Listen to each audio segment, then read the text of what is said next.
sa akin, guy, yung mga salita mo nakakapagpalakas kay Sara Duterte.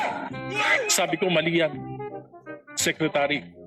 Ang nagpapalakas kay Duterte ay ang patuloy ng mga palpak na polisiya ng administrasyong Marcos.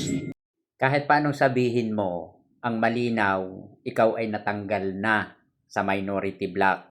Sa kadahilan ng todo tanggol ka kay Inday Lustay.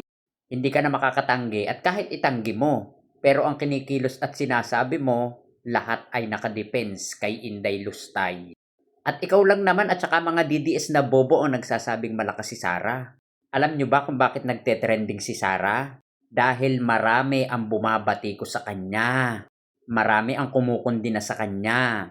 Napapansin nyo, ang tataas ng view pag ang content ay si Sara.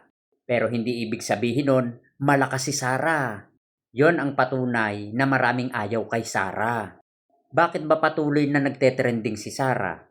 Diba sa mga tiwali niyang ginagawa? Sa pagnanakaw na kanyang ginagawa? Sa mga walang kakwenta-kwentang kanyang ginagawa? Anong sabi ng mga DDS? Malinis na si Sara sa COA? Yan ang isang malaking katangahan. Ayan oh. Hindi ko alam kung bakit sinasabi mo pang malakas si Sara at lumalakas si Sara.